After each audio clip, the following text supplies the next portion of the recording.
मुख्यमंत्र्यांसोबत आज मराठा समन्वयकांची बैठक आहे आणि त्यामध्ये मनोज जरांगे पाटील हे व्हिडिओ कॉन्फरन्सिंगद्वारे सहभागी होणार आहेत। आपण त्यांच्याशी संवाद साधूया। काल पत्र तुम्हाला मिळालं होतं, मात्र कालपर्यंत तुम्ही कुठलाही निर्णय घेतलेला नव्हता। आज तुम्ही या बैठकीत सहभागी होण्याचा निर्णय घेतलाय, काय कारण आहे? नाही, मी शंभूराजे साहेबांचं पत्र आलं त्याच वेळेस राजे साहेबांना सांगितलं होतं की मी येऊन काय करूया, शासकीय बैठक आहे, आपण शासकीयच घ्या। त्यांनी कोणाला आमंत्रित केलेलं नाही, महाराष्ट्रातून कोणाला आमंत्रित, ते शासकीय बैठक आहे। त्यांनी सांगितलं होतं की तुम्ही यावं, तुम्हाला काय विषय मांडायचे तुम्ही पण मांडा।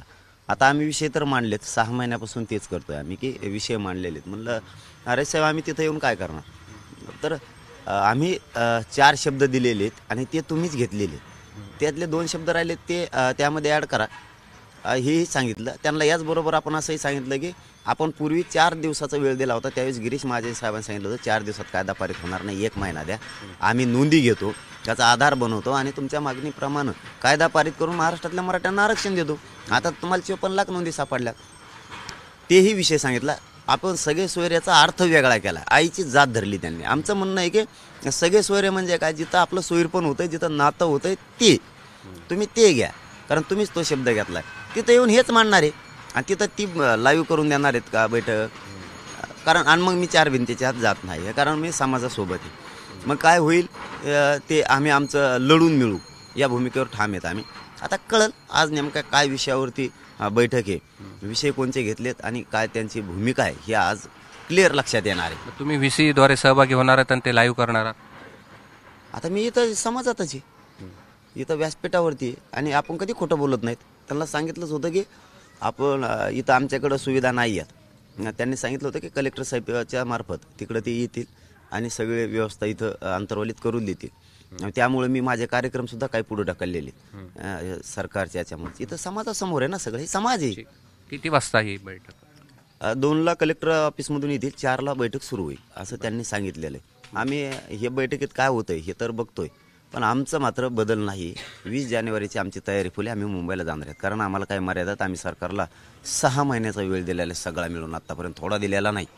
त्यामुळं आता आम्ही ऐकत नाहीत, आम्हाला आरक्षण पाहिजे, हक्काचं असून जर देणार नसाल तर मुंबई गाठल्याशिवाय आम्हाला पर्याय नाही आणि आम्ही सगळे सज्ज आहे। मुंबई आजच्या बैठकीमध्ये मुख्यमंत्री देखील सहभागी होणार आहेत, त्यांना तुम्ही काय सांगणार आहात? आता काय काय विषय येतात ना, त्यावरती बऱ्याच गोष्टी अवलंबून आहेत। तिथं काय काय विषय येतो मला एकदा ऐकू द्या, त्यांची नेमकी भूमिका सरकारची काय आहे आणि सरकारनं ज्यावेळेस ऐकू आपण भूमिका त्याच वेळेस सरकारला सांगता येईल। परंतु आम्ही आमच्या याच्यावर ठाम आहे, त्याचा याचा काय संबंध, कायदा पारित केला तरच मराठा समाज मुंबईबाबत विचार करणार, नसताना। तुम्ही एक शब्द सांगितलाय सगळे सोयरे, आता दुसरा एक कुठला अडकलाय? मला वाटतं आणखीन थोडे दिवस जरा थांबूच आपण त्याच्यासाठी, कारण ते त्यांना माहिती, मराठा समाजालाही माहिती, परंतु थोडं राहू द्या। काय शब्द आहे थोडंसं थांबूच आपण, आणखीन 2-4 दिवस थांबूच। ओपन तर करणार 10 तारखेला, आम्ही 10 तारीख सांगतोय, कारण 10ला मार्ग पण ठरवून, आम्ही फक्त मार्ग ठरवला, टप्पे ठरवलेले नाहीत आणखीन, म्हणजे जाण्याचे 20 जानेवारीचे टप्पेही ओपन करणार आहेत, ते शब्दही ओपन करणार आहेत आणि बरंच काही। हे होते मनोज जरांगे पाटील आणि त्यांनी आज मुख्यमंत्र्यांसोबत जी बैठक होती आहे त्यामध्ये सहभागी होण्याचा निर्णय घेतला आहे। व्हिडिओ कॉन्फरन्सिंगद्वारे ते या बैठकीमध्ये सहभागी होतील, मुख्यमंत्री देखील या बैठकीला असणार आहे। कॅमेरामन धनंजय दारुंटेसह मी कृष्णा केंडे, एबीपी माझा, अंतरवली सराटी, जालना। एबीपी माझा, उघडा डोळे बघा नीट।